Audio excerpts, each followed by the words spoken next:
신약 375쪽경에 있는 야고보서 제5장 13에서 18절까지의 말씀입니다.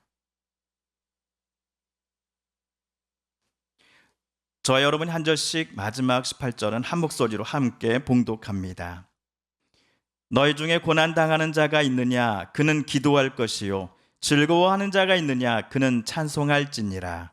너희 중에 병든 자가 있느냐? 그는 교회의 장로들을 청할 것이요 그들은 주의 이름으로 기름을 바르며 그를 위하여 기도할지니라. 믿음의 기도는 병든 자를 구원하리니 주께서 그를 일으키시리라.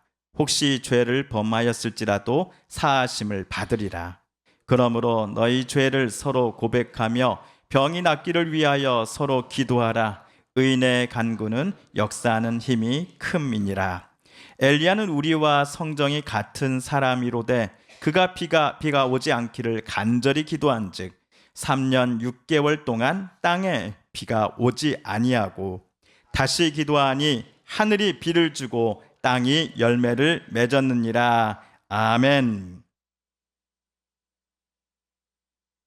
오늘 우리가 읽은 야고보서 5장의 13절, 14절을 보시면 뭐뭐한 자가 있느냐라는 식으로 끝나는 의문문이 3번 등장합니다. 13절에서 2번, 그리고 14절에서는 1번입니다. 먼저 첫 번째가 야고보가 물은 뭐뭐한 자란 너희 중에 고난당하는 자가 있느냐입니다. 두 번째 뭐뭐한 자는 너희 중에 즐거워하는 자가 있느냐입니다. 이 둘은 13절에 모두 나오지요. 그리고 마지막 제 세 번째 뭐뭐한 자는 너희 중에 병든 자가 있느냐입니다. 13절에서 우리말 고난당함으로 번역한 그리스어 단어는 14절에 나오는 병이 듦이라는 단어와 비슷한 단어가 아닙니다. 14절이 신체적인 질병을 가리킨다라고 한다면 13절은 어떤 이의 마음을 꽉 죄어오는 것과 같은 괴로움과 슬픔, 답답함과 억울함 등의 정신적으로 건강하지 못한 상태를 말하기 때문입니다. 우리 몸, 오장육부에 발생하는 병으로 고생함이 마음의 병의 크기보다는 더 크고 심각해 보이는 것이 사실입니다. 그러나 요즘 현대 사회의 많은 이들이 일상생활에서의 과로와 스트레스에 시달리고 불안과 분노를 가슴에 쌓아두며 살아가고 있습니다. 이러한 감정들은 우울증과 무기력증, 공황장애, 또 분노 조절 장애와 같은 다양한 유형의 정신적인 질환을 일으킬 가능성이 매우 높습니다. 어떤 이는 수면장애, 불안 증세, 우울증으로 고생하기도 합니다. 그렇다면 야고보는 자기가 지금 쓰고 있는 편지를 받아볼 유대인 그리스도인 교회에 소속된 성도들 중에 신체에 나타난 질병으로 인해 고통 중에 있는 자가 있는지를 질문하기 앞서서 제일 먼저는 심적으로 힘든 이가 여러분 중에 있습니까? 라고 오늘 편지에 썼던 것입니다. 그런데 고난, 즐거움, 병듦, 이들의 배열은 조금 어색하다라는 생각이 들지 않으십니까? 고난과 병듦과 같은 부정적인 단어 또는 표현 중간에 새겨진 즐거움이라고 하는 긍정적인 단어는 전체 흐름을 볼 때 조금 생뚱맞아 보이기 때문입니다. 예를 들어 생로병사는 일생의 순서대로 단어들이 나열되어 있습니다. 또는 사계절을 가리켜 대부분의 사람들은 봄, 여름, 가을, 겨울이라고 말하지 봄, 가을, 겨울, 여름이라고 부르는 이는 아무도 없을 것입니다. 그렇게 만일 야고보가 즐거움이라는 단어를 빼버리고 슬픔, 불행을 떠올리게 하는 표현만을 사용했더라면 지금보다는 13절, 14절이 훨씬 더 자연스러웠을지도 모르겠습니다. 하지만 희노애락이라는 말이 있습니다. 기쁘고 노엽고 슬프고 즐겁다라는 뜻을 가진 한자가 그야말로 뒤죽박죽 섞여 있습니다. 어떤 날은 마치 하늘을 뚫을 것처럼 우리는 기뻐합니다. 하지만 그 기쁨이 1년, 2년이 지속되지 못할 때가 많습니다. 심한 경우 기쁨과 환희를 느낀 지 불과 몇 분이 안 되어 우리의 웃는 얼굴은 갑작스럽게 눈물을 펑펑 흘리는 얼굴로 바뀌기도 합니다. 그러다가 슬픔이 변하여 기쁨이 되는 회복과 보상의 시간이 또 찾아오곤 하지요. 인생에서 늘 기쁨만이 가득하거나 반대로 슬픔만이 계속되는 사람은 아무도 없을 것입니다. 기쁨 또는 슬픔의 시간들은 순서를 정하지 않고 무작위로 내 곁을 찾아오기 때문입니다. 그래서 옛 어른들은 희노애락이라고 말하지 않았을까 싶습니다. 어쩌면 오늘 예수님의 동생이요 오늘 야고보서의 저자인 의인 야고보도 희노애락이라는 말을 염두에 두고서 오늘 13절, 14절을 썼을지도 모르겠습니다. 고난, 즐거움, 그리고 병듦처럼 우리가 볼 때 야고보가 순서를 고려하지 않고 썼을 것 같은 오늘 표현들이 사실은 우리의 인생의 여정을 제일 잘 표현하는 것일지도 모르겠습니다. 저와 여러분이 그리스도인이라고 하나님을 믿는 사람이라고 하여서 무조건 행복한 일만 찾아오거나 내 마음을 낙담케 하거나 내 몸을 아프게 하는 것들이 무조건 나를 피해가는 것은 절대로 아니기 때문입니다. 그런데 희노애락이라는 넉자로 표현할 수 있는 여정을 걸어가는 중인 그리스도인들을 향해 주님의 동생 야고보는 기쁠 때나 슬플 때나 어느 때든지 다음과 같은 일을 꼭 행하십시오라고 강하게 요청했습니다. 고난을 당할 때나 즐겁고 행복할 때나 또는 질병으로 고통스러운 중에 있을 때에도 그리스도인 여러분은 반드시 이것을 행하십시오라고 야고보가 오늘 부탁했던 일은 무엇일까요? 그것은 바로 기도하는 것입니다. 바로 찬송하는 것입니다. 우리 13절, 14절을 새번역 성경으로 함께 읽어볼까요? 시작! 여러분 가운데 고난을 받는 사람이 있습니까? 그런 사람은 기도하십시오. 즐거운 사람이 있습니까? 그런 사람은 찬송하십시오. 여러분 가운데 병든 사람이 있습니까? 그런 사람은 교회의 장로들을 부르십시오. 그리고 그 장로들은 주님의 이름으로 그에게 기름을 바르고 그를 위하여 기도하여 주십시오. 아멘. 13절에서 즐거운 사람은 찬송하십시오 라고 썼지 지금 행복한 사람은 기도하십시오 라고는 아닙니다. 하지만 고난을 받는 이가 기도해야 할 때 그 기도의 대상은 누구입니까? 하나님이시지요. 질병으로 고통 중에 있는 성도가 있습니다. 그가 병 낫기를 바라며 교회 어른들을 초대할 때에 아픈 이의 집으로 초대받은 어른들, 즉 교회의 장로님들이 누구에게 기도하여 그 성도의 병 낫기를 위해 간구해야 하는 것입니까? 첫 번째 고난당한 자의 경우처럼 여기 세 번째 병으로 고통받는 이의 경우에서도 드려지는 기도의 대상은 오직 여호와 하나님뿐이십니다.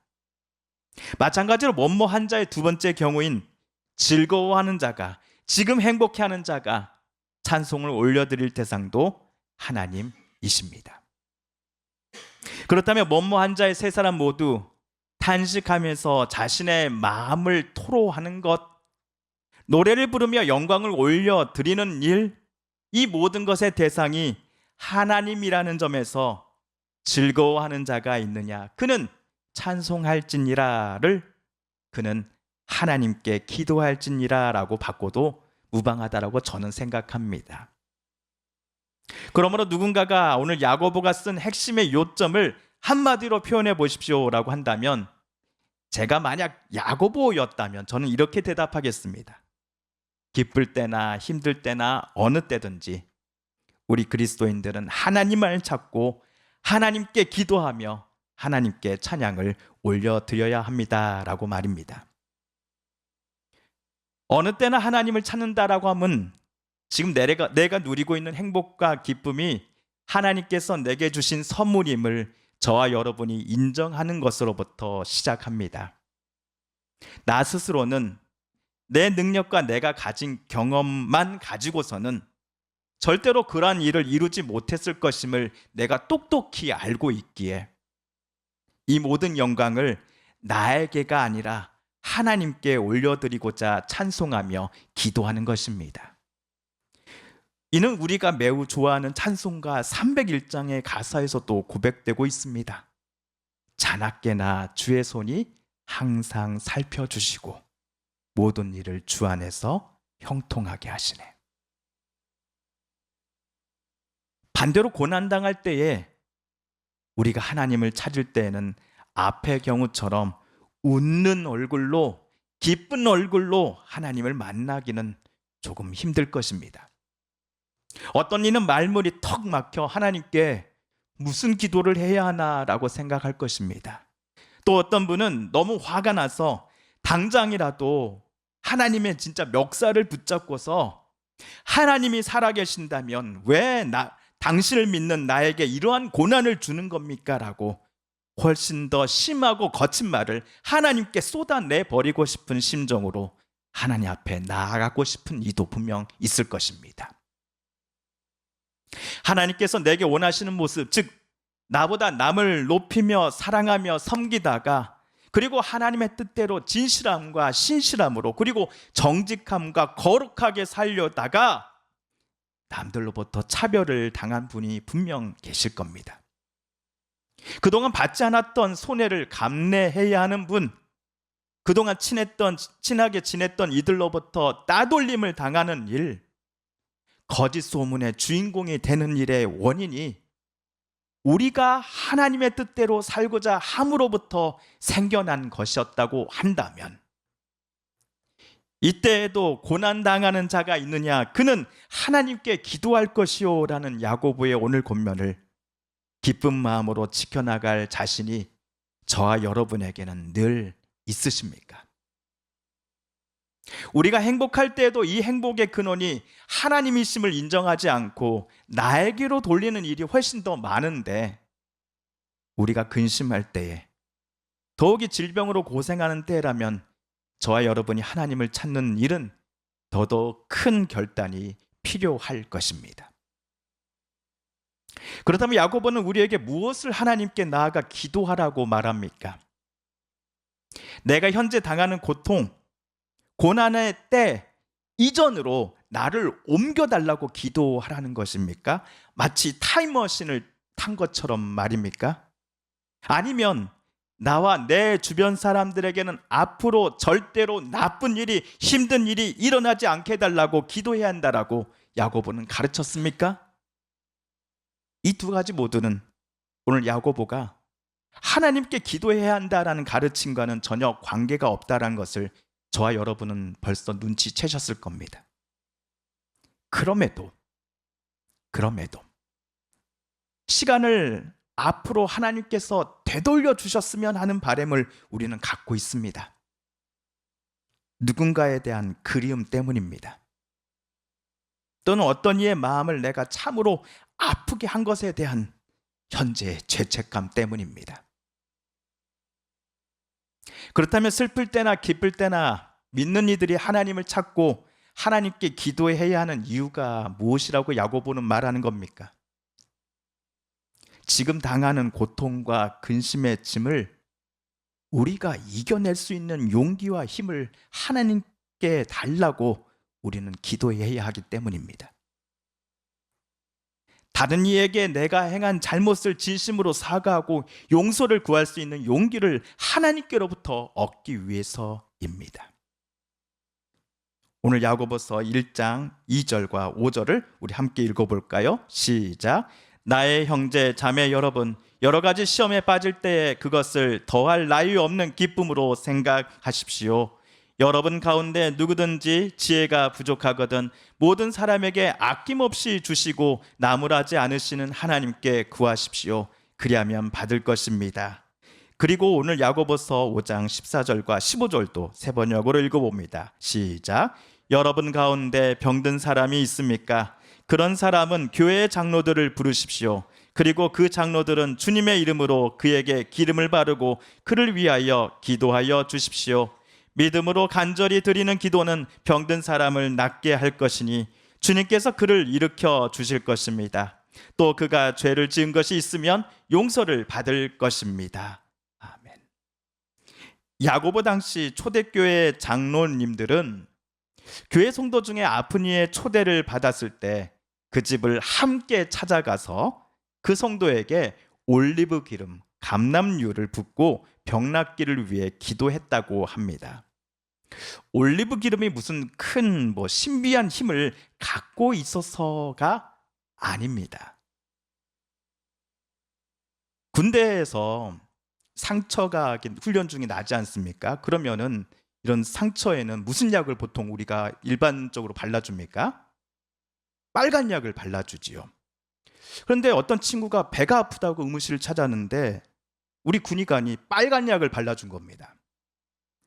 또 하루는 머리가 아프다고 갔는데 그때도 빨간 약을 발라줬답니다. 그런데 희한하게도 빨간 약 바르고 갔더니 아프던 게 모두 다 사라졌다고 합니다. 실은 의무실 뒤에서 그 후임을 쳐다보는 선임들의 매서운 눈초리 때문이었던 것이죠.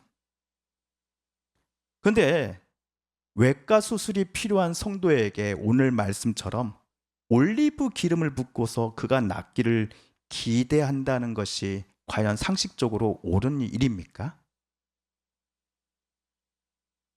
오늘 올리브 기름을 아픈 이에게 붓는 것에 관한 이 사실은 우리가 기억해 보았으면 좋겠습니다. 유대교 전통에서 올리브 기름을 병든 이에게 붓는 행위는 치료하시고 고치시는 하나님의 역사를 소망하는 마음에서 행하는 거룩한 예식 중에 하나였습니다. 이러한 마음과 소망을 가지고서 교회의 장로들은 교회 내 아픈 이들을 찾아가 간절함으로 그 성도의 병 낫기를 위해 하나님 앞에 기도했던 것입니다. 본인들이 그 아픈 사람을 고쳐줄 수 있노라고, 그 아픈 병을 낫게 해주겠노라고 말하지 않았습니다. 주님께서 내 사랑하는 성도를, 내 친구를, 내 이웃을 병으로부터 낫게 해주시고 일으키실 능력과 권세를 갖고 계심을 나는 믿사오니 하나님, 우리가 함께 장로들이 모여 기름 붓는 이 분이 하나님으로 인하여서 고침받게 하여 주옵소서, 하나님으로 인하여 치료받게 하여 주옵소서, 하나님 일을 회복시켜 주시옵소서라고 야고보 당시 장로님들은 아픈 이들에게 기름을 붓고 간절함으로 기도했던 것입니다.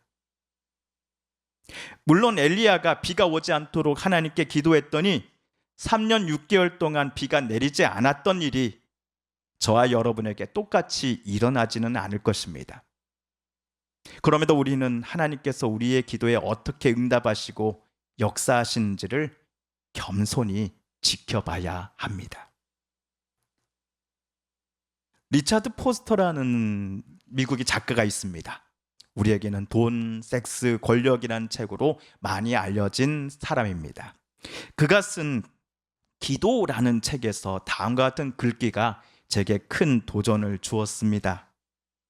내가 하늘의 생명의 흐름을 만들 수는 없지만 나는 멈출 수는 있습니다. 이 말이 처음에는 무슨 말인가 싶었습니다. 하늘의 생명을 내가 만들 수는 없는데 내가 멈출 수는 있다? 그런데 다음과 같은 설명이 덧붙여 있더군요. 내가 하나님의 능력이 다른 사람에게 들어오는 열린 통로가 되기를 거부하거나 강하게 저항한다면 그 능력이 내게서 역사하는 일은 없을 것입니다. 멈출 것입니다. 라는 이야기였습니다.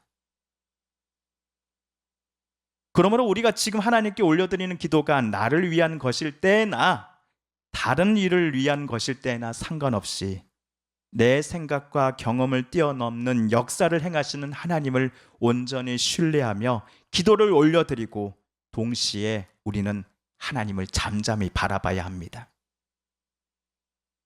하나님의 뜻대로 행하시기를 소망한다라는 믿음을 가지고서 우리가 기도 올려드릴 때 그 기도는 역사하는 힘이 클 것입니다. 소위 기도하는 사람들이 모인 곳이라 하면 뜨겁게 방언으로 기도하는 사람들, 은사 체험을 특별히 많이 하는 사람들이 모인 곳이다라는 인식이 강한 게 사실입니다. 그러나 오늘 야고보가 말한 믿음의 기도란 내가 어떤 은사를 갖고서 하나님께 기도하는가를 말하지 않습니다. 하나님께서 나와 내 가족을 위해, 그리고 내 성도와 내 이웃들을 위해 가장 선한 길을 열어주시고, 오늘 지금 내가 겪는 아픔과 고난들 중에서도 넉넉히 이길 힘을 주시는 유일한 분이심을 믿고 기도하는 저와 여러분 같은 평범한 성도들을 가리켜 야고보는 의인의 간구가 역사하는 힘이 크다라고 말했다라는 사실을 우리는 잊지 말아야 합니다. 그러므로 저는 바라기를 저부터 우리 서북교회 모든 분들이 기쁠 때나 슬플 때나 어느 때든지 하나님께 나아가 믿음의 사람이요 기도의 사람이 되었으면 좋겠습니다. 오늘 야고보가 말한 역사하는 힘이 큰 믿음의 기도요 의인의 간구가 우리 교회 안에 가득했으면 좋겠습니다. 그리하여 누군가를 향해 하나님께서 주시고자 하는 그 복의 통로가 바로 하나님께 믿음으로 기도하는 저와 여러분이 되었으면 좋겠습니다. 함께 기도하겠습니다. TV CF, 라디오 CM, 선거 홍보 영상, 기업 홍보 및 기록 영화를 전문으로 기획, 촬영하여 제작하는 산여울 기획은 1등 제품을 2등 가격으로 공급합니다. 산여울 기획.